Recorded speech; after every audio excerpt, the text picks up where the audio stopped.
আসসালামু আলাইকুম রহমতুল্লাহ। কেমন আছো প্রিয় শিক্ষার্থী?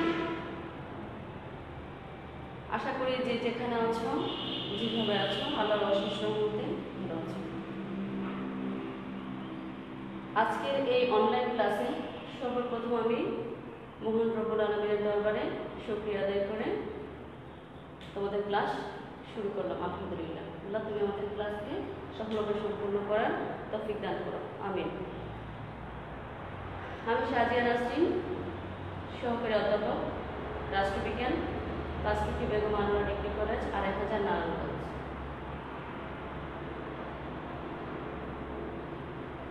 আজ ২০২০-২১ শিক্ষাবর্ষের মানবিক বিজ্ঞান বিভাগের একাদশ শ্রেণীর পরিণতি ও সুশাসন প্রথম পত্রের অনলাইন ক্লাসে তোমাদের সবাইকে স্বাগত।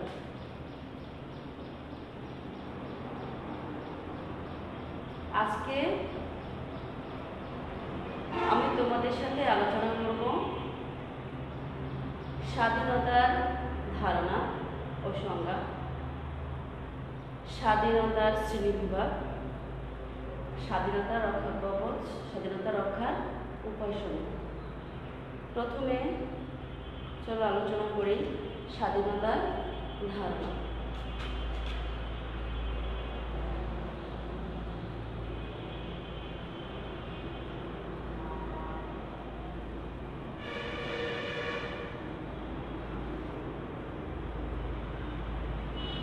Concept of liberty.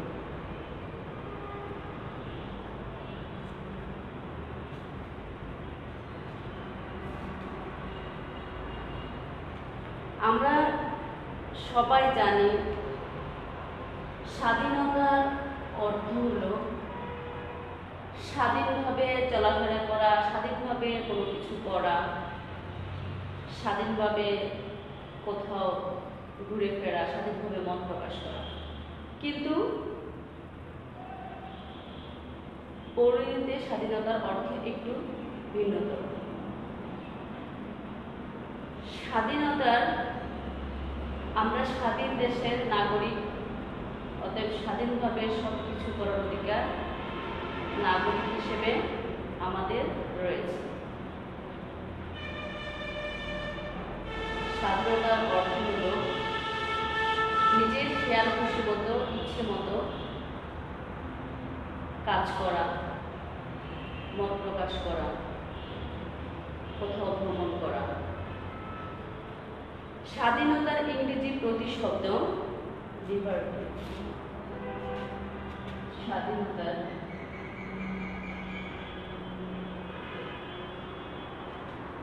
ইংরেজি প্রতিশব্দ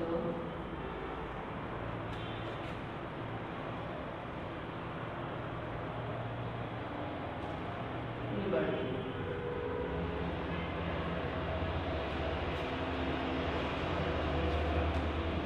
ল্যাটিন শব্দ লিবার থেকে ইংরেজি লিবার্টি শব্দের উৎপত্তি হয়েছে। ল্যাটিন শব্দ কি থেকে? ল্যাটিন শব্দ লিবার্টি, লিবার থেকে, ল্যাটিন শব্দ লিবার থেকে ইংরেজি লিবার্টি শব্দের উৎপত্তি হয়েছে। লিবার শব্দের অর্থ স্বাধীন বা মুক্ত। তাহলে লিবার শব্দের অর্থ কি পেলাম আমরা? লিবার একটি ল্যাটিন শব্দ, আর এই লিবার শব্দের অর্থ হচ্ছে স্বাধীন বা মুক্ত। সুতরাং লিবার্টি এর উৎপত্তিগত অর্থ দাঁড়ায় স্বস্বাধীনতা, নিজের অধীনতা বা সকল প্রকার বন্ধন মুক্ত অবস্থায় যা খুশি তাই করা। লিবার্টি শব্দের অর্থ হলো কি? আমরা পেলাম কি? লিবার্টি শব্দের অর্থ স্বাধীন বা মুক্ত। তাই লিবার্টির উৎপত্তিগত অর্থ দাঁড়ায় স্বস্বাধীনতা, মানে যা খুশি তাই করা হচ্ছে লিবার্টি। কিন্তু রাষ্ট্রবিজ্ঞানে বা আধুনিক সভ্য সমাজে এই যা খুশি তা করার নাম স্বাধীনতা সংজ্ঞা হতে পারে না। কারণ যা খুশি তা করা, আমরা সমাজে বসবাস করি, পরিবারে বসবাস করি, রাষ্ট্রে বসবাস করি, সব জায়গায় কিছু নিয়ম শৃঙ্খলা আছে, সব জায়গায় কিছু আইন আছে, সব জায়গায় যা ইচ্ছা তা করা যায় না। স্বাধীনতার অর্থ যদিও নিজের খেয়াল খুশি মতো যা ইচ্ছা তা করার নাম স্বাধীনতা। এর মানে আমি আমার মন যখন যা চাই তা পরিবারে আমি করতে পারবো না, সমাজেও করতে পারবো না, না রাষ্ট্রেও করতে পারবো। কোথাও আমি যা ইচ্ছা তা করার নাম স্বাধীনতা নয়। এটা রাষ্ট্রবিজ্ঞান এবং আধুনিক সভ্য সমাজে এই সংজ্ঞাটা গ্রহণ করতে পারে না। স্বাধীনতা হলো অন্যের অধিকারে হস্তক্ষেপ না করে নিজের ইচ্ছে মতো কাজ করার অধিকার। আবার বলি, স্বাধীনতা হচ্ছে অন্যের অধিকারে হস্তক্ষেপ না করে নিজের ইচ্ছে মতো কাজ করার অধিকার।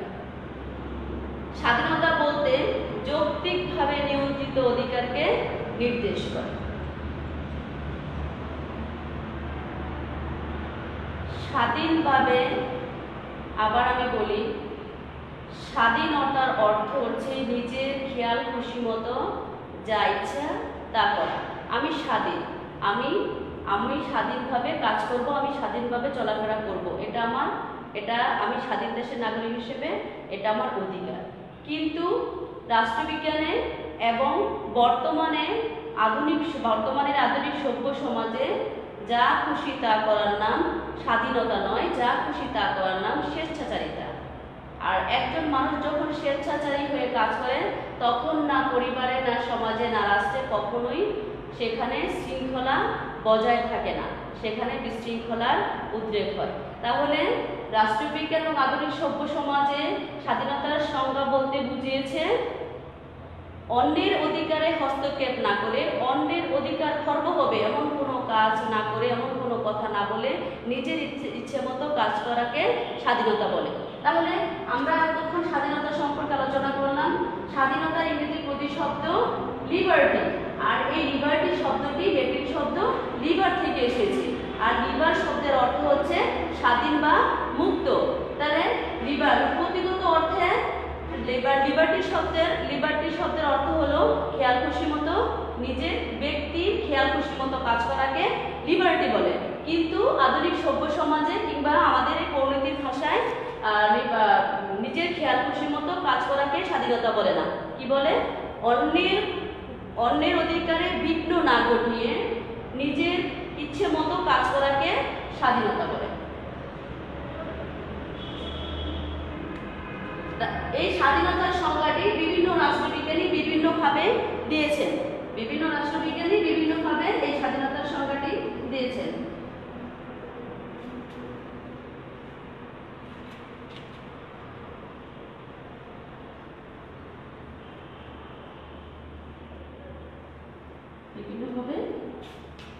বিভিন্নভাবে স্বাধীনতার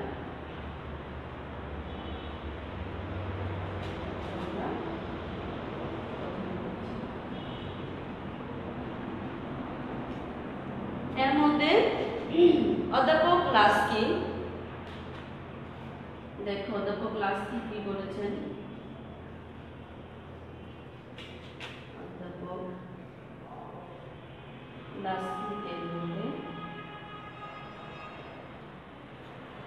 অধ্যাপক লাস্কি এর মতে যে অনুকূল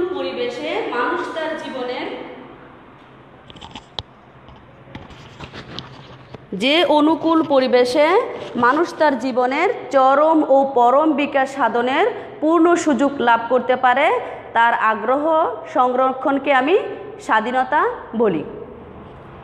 কি বলেছেন অধ্যাপক লাস্কি?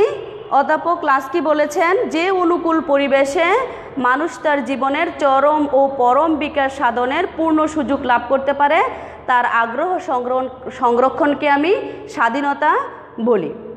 রাষ্ট্রবিজ্ঞানী শেলি বলেছেন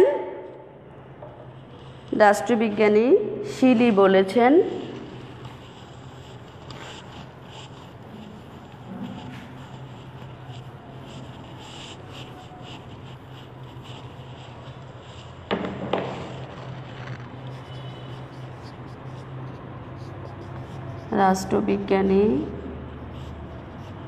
শিলি।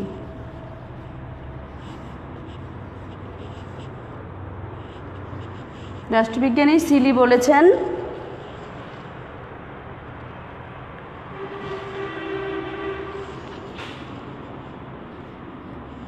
রাষ্ট্রবিজ্ঞানী শিলি বলেছেন অতি শাসনের বিপরীত ব্যবস্থাই হলো স্বাধীনতা। কি বলেছেন? অতি শাসনের বিপরীত মানে কম শাসন। অতি শাসনের বিপরীত হলো কম শাসন। অতি শাসনের বিপরীত ব্যবস্থাই হলো স্বাধীনতা। হার্বার্ট স্পেন্সার বলেন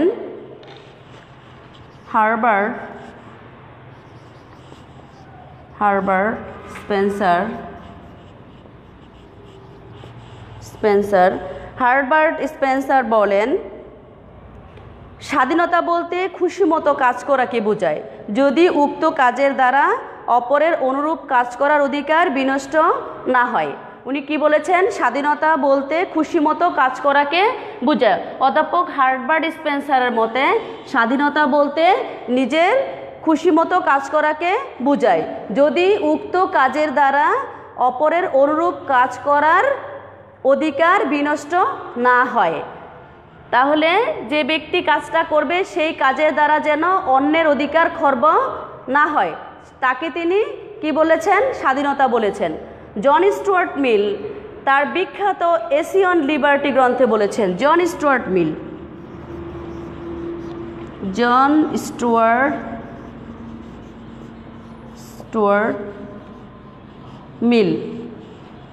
তার বিখ্যাত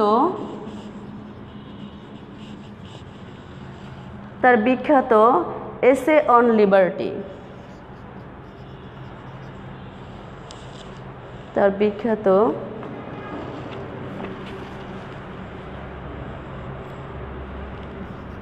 এসে অন লিবার্টি গ্রন্থে বলেছেন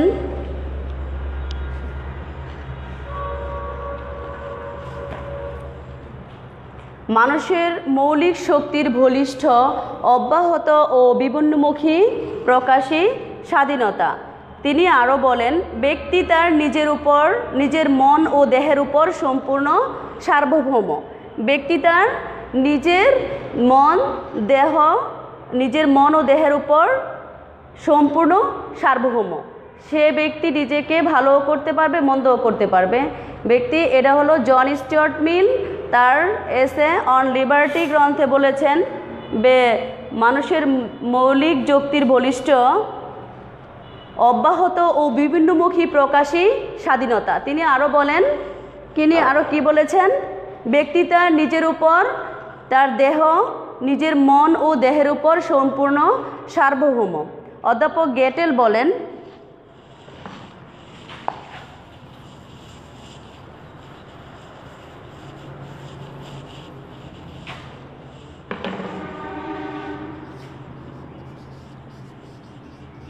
অধ্যাপক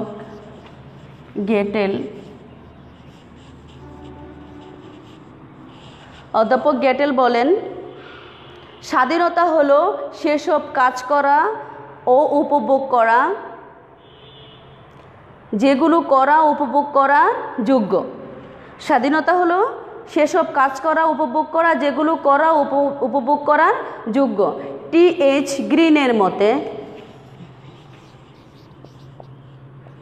টি.এইচ.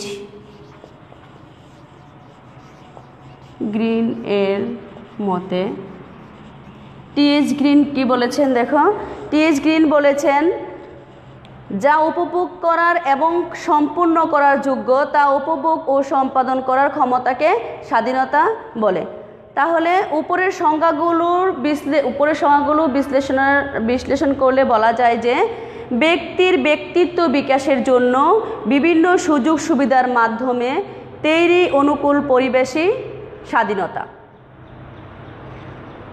যা ব্যক্তি অন্যের অধিকারে হস্তক্ষেপ না করে নিজের ইচ্ছে মতো উপভোগ করতে পারে। স্বাধীনতার অর্থ নিয়ন্ত্রিত অধিকার।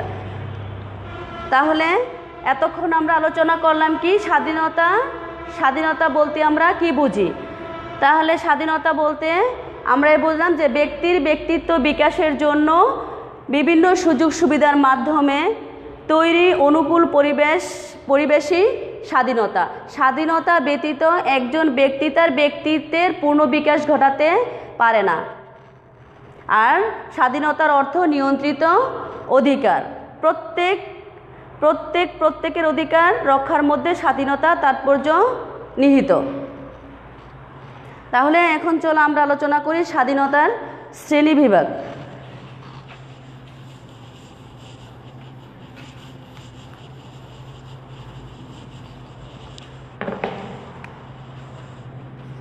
স্বাধীনতার শ্রেণীবিভাগ।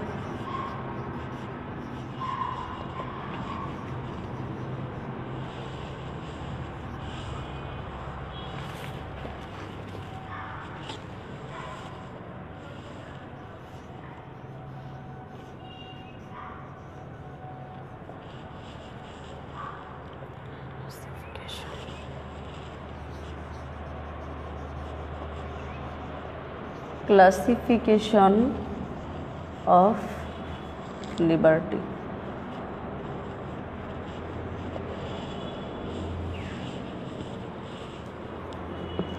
রাষ্ট্রবিজ্ঞানীরা নাগরিকদের স্বাধীনতা সম্পর্কে আলোকপাত করতে গিয়ে 7টি স্বাধীনতা উল্লেখ করেছেন। দেখো 7টি স্বাধীনতা কি কি।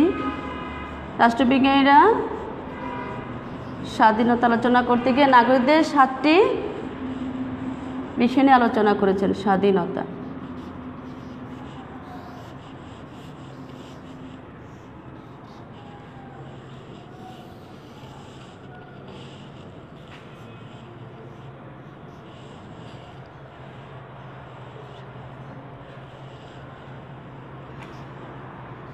প্রথমত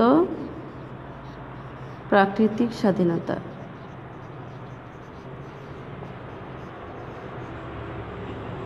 আইনগত স্বাধীনতা,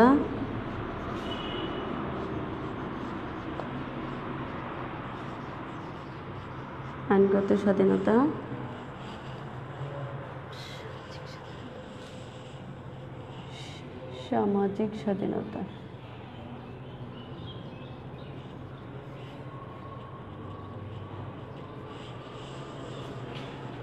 প্রাকৃতিক স্বাধীনতাকে আবার 2 ভাগে ভাগ করেছেন, রাজনৈতিক স্বাধীনতা, অর্থনৈতিক স্বাধীনতা।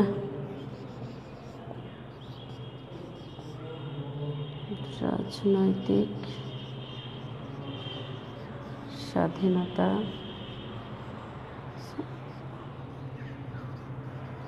অর্থনৈতিক স্বাধীনতা।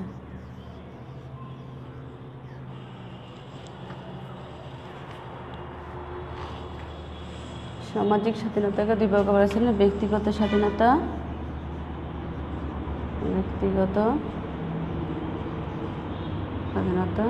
আর জাতীয় স্বাধীনতা।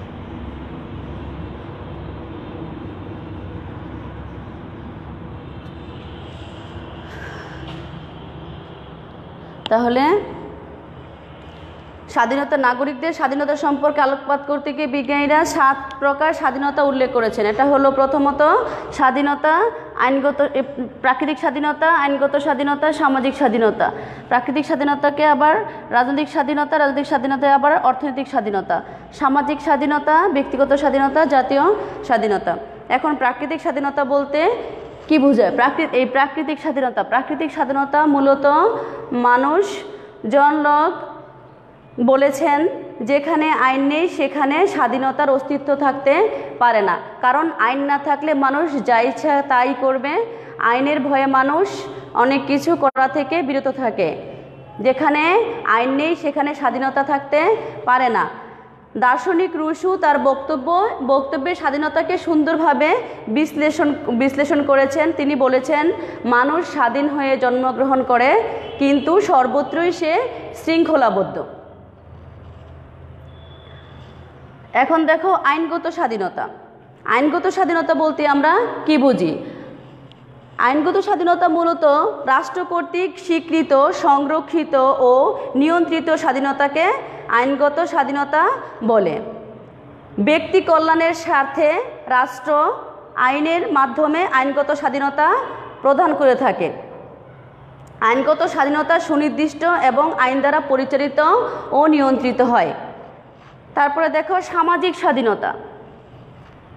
সামাজিক স্বাধীনতা বলতে অনেকেই রুল অফ ল তথা আইনের শাসনকে বুঝিয়েছেন, অর্থাৎ মানুষ সমাজের সুসভ্য সদস্য হিসেবে যেসব সুযোগ সুবিধার প্রয়োজন অনুভব করে সেগুলোকে সামাজিক স্বাধীনতা বলে, যেমন জীবন রক্ষার স্বাধীনতা, সম্পত্তি রক্ষার স্বাধীনতা। এখন দেখো রাজনৈতিক স্বাধীনতা বলতে কি বোঝায়। রাজনৈতিক স্বাধীনতা বলতে রাজনৈতিক কর্মকাণ্ডে ব্যক্তির অংশগ্রহণের ক্ষমতা বা পরিবেশকে বোঝায়, যেমন ভোটাধিকার, সরকারের গঠনমূলক সমালোচনা করা, সরকারি চাকরি লাভ প্রভৃতি রাজনৈতিক স্বাধীনতার অন্তর্ভুক্ত। এরপরে দেখো ব্যক্তিগত স্বাধীনতা।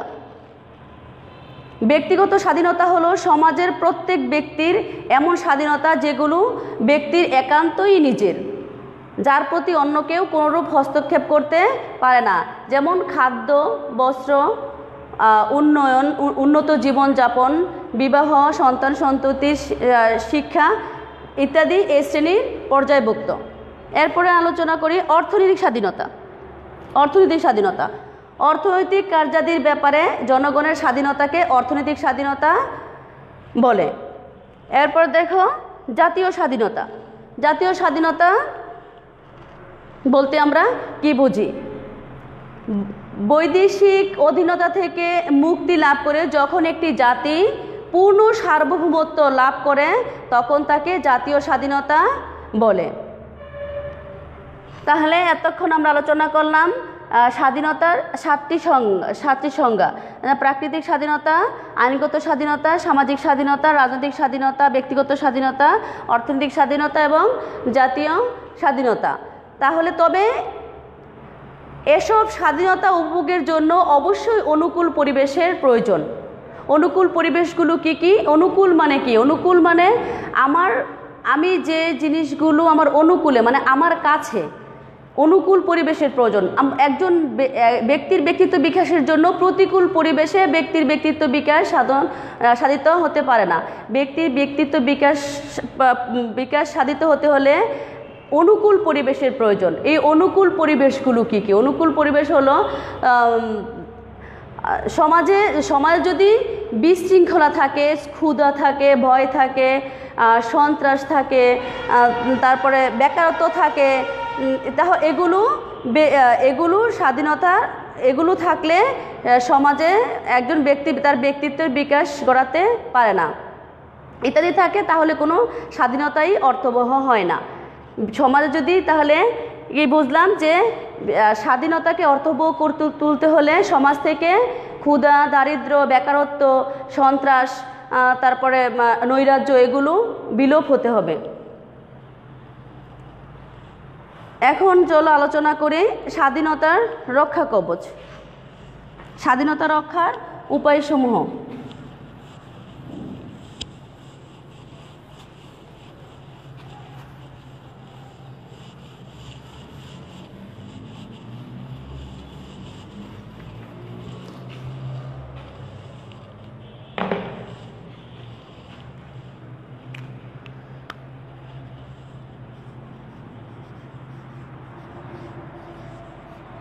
স্বাধীনতার রক্ষা কবচ।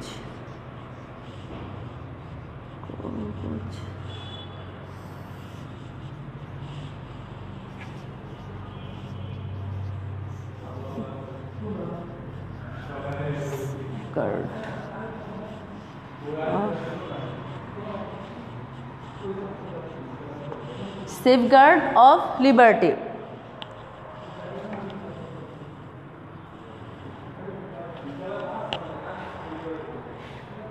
স্বাধীনতা অর্জনের চেয়ে স্বাধীনতা রক্ষা করা কঠিন।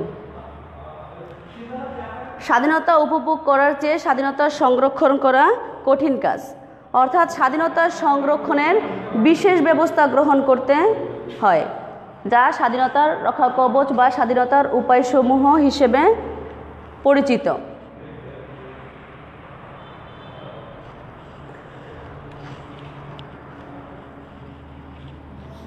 আইন।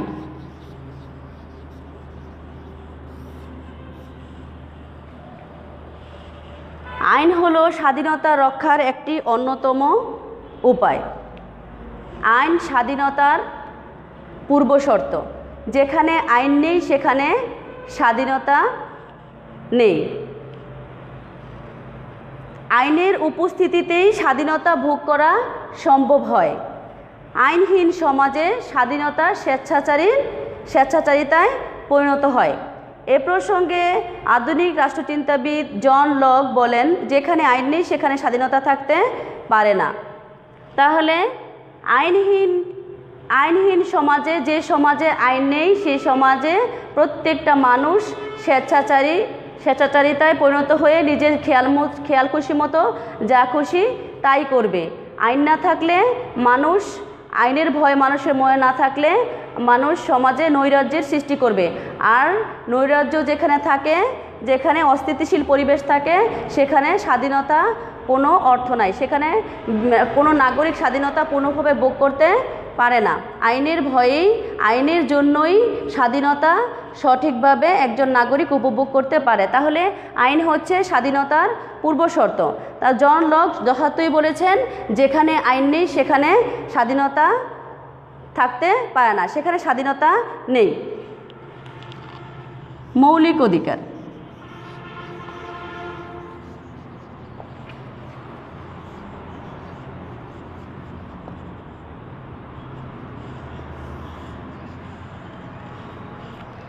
মৌলিক অধিকার যা ব্যতীত একজন নাগরিকের পূর্ণতা কখনোই সম্ভব নয়। একজন নাগরিক তার নাগরিক স্বাধীনতা কখনোই পরিপূর্ণভাবে উপভোগ করতে পারে না। মৌলিক অধিকার স্বাধীনতা রক্ষার একটি অন্যতম রক্ষা কবচ। স্বাধীনতা রক্ষার জন্য সর্বাগ্রে যে জিনিসটার প্রয়োজন সেটা হলো দেশের সংবিধানে নাগরিকদের মৌলিক অধিকার অধিকারসমূহ সন্নিবেশিত করতে হবে। কারণ মৌলিক অধিকার উপভোগের সুযোগ ব্যতীত নাগরিক জীবন পূর্ণতা পায় না। মৌলিক অধিকার ভঙ্গের কারণে মৌলিক অধিকার ক্ষতিগ্রস্ত ব্যক্তি রাষ্ট্রের সর্বোচ্চ আদালতের শরণাপন্ন হয়ে ন্যায় বিচার লাভ করতে পারে। তাহলে মৌলিক অধিকার হচ্ছে স্বাধীনতা রক্ষার অন্যতম একটি উপায়। আইনের শাসন।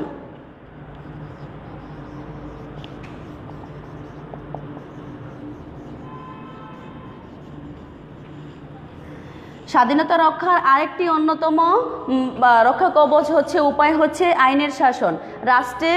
একটা রাষ্ট্রে আইন থাকলেই চলবে না, আইনের যথার্থ শাসনও থাকতে হবে। এই আইনের শাসনের প্রকৃত অর্থ হচ্ছে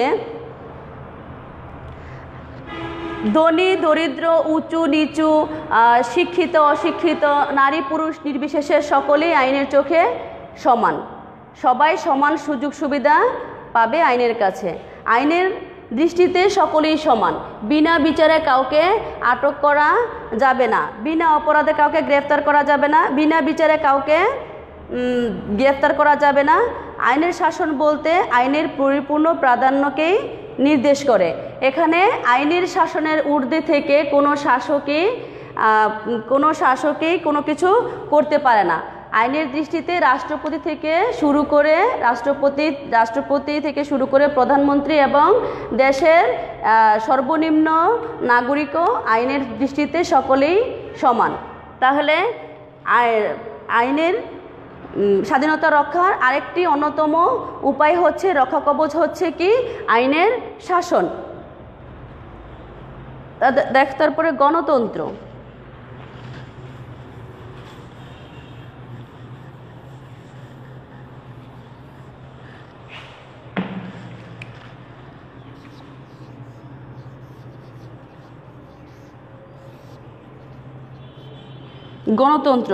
গণতন্ত্র হচ্ছে স্বাধীনতা রক্ষার আরেকটি অন্যতম মাধ্যম। গণতান্ত্রিক সরকার ব্যবস্থায় জনগণের সরাসরি ভোটের মাধ্যমে সরকার নির্বাচিত হয় এবং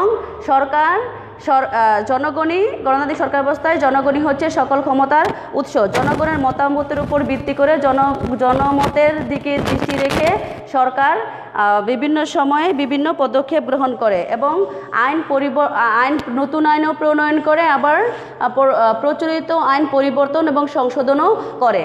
গণতান্ত্রিক সরকার ব্যবস্থায় জনগণের কল্যাণের জন্য সরকার সর্বদা সজাগ থাকে। সরকার সবসময় জনগণের কাছে জবাবদিহি করতে বাধ্য থাকে। তাহলে এই জন্যই গণতান্ত্রিক ব্যবস্থাকে স্বাধীনতা রক্ষার আরেকটি অন্যতম উপায় বা রক্ষা কবচ হিসেবে অভিহিত করা যায়। ক্ষমতা স্বতন্ত্রীকরণ নীতি।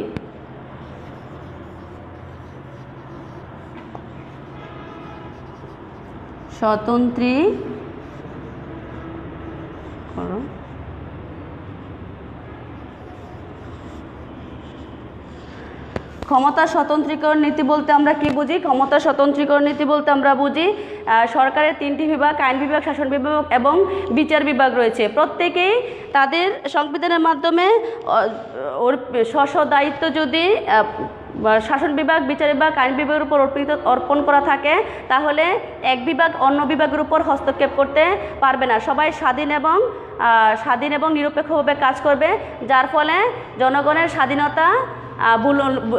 স্বাধীনতা ভুলুণ্ঠিত হবে না।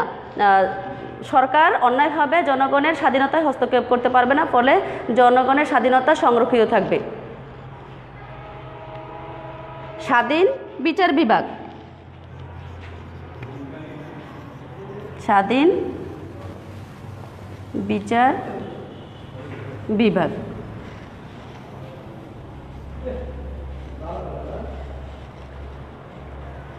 স্বাধীন ও নিরপেক্ষ বিচার বিভাগ নাগরিক অধিকার রক্ষার অন্যতম রক্ষা কবচ। ব্যক্তি স্বাধীনতার স্বার্থে বিচার বিভাগের স্বাধীনতা নিশ্চিত করা একান্ত প্রয়োজন, কারণ বিচার বিভাগ স্বাধীন, স্বতন্ত্র, নিরপেক্ষ থাকলে কোনো নাগরিকের অধিকার ভঙ্গ হলে সর্বোচ্চ আদালত তা প্রতিকারের ব্যবস্থা নিতে পারে এবং ক্ষতিগ্রস্ত ব্যক্তি অধিকতর ন্যায় বিচার লাভ করতে পারে। বিচার বিভাগ স্বাধীন না হলে ন্যায় বিচার কখনো বিচার বিভাগ থেকে আশা করা যায় না, ফলে ব্যক্তি স্বাধীনতা খর্ব হতে পারে। তাহলে স্বাধীনতা রক্ষার একটি উপায় হচ্ছে স্বাধীন বিচার বিভাগ।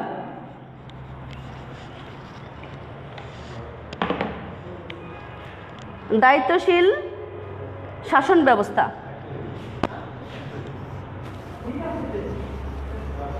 দায়িত্বশীল শাসন ব্যবস্থা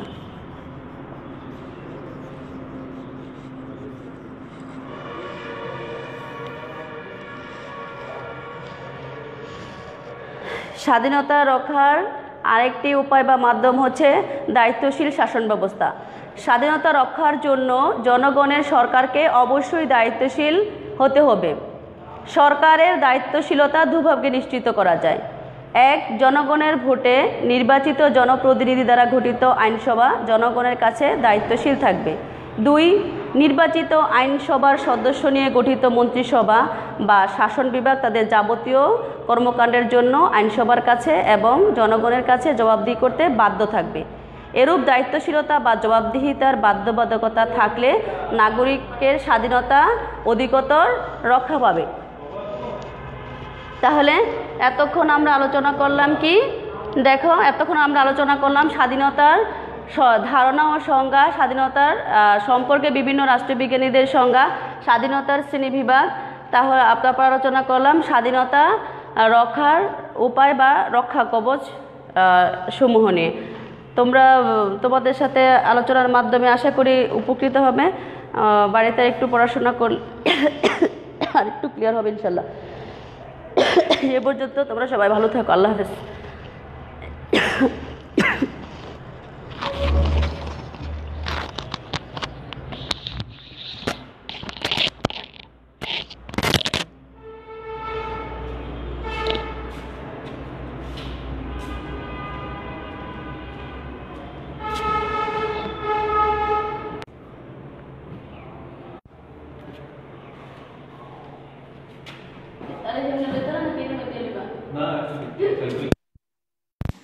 তুমি সবসময় প্রথম ক্লাস আমার রবিবারে, আর মঙ্গলবার দিন তুমি ক্লাস করে আমার ঠিক করে দাও, জানো না?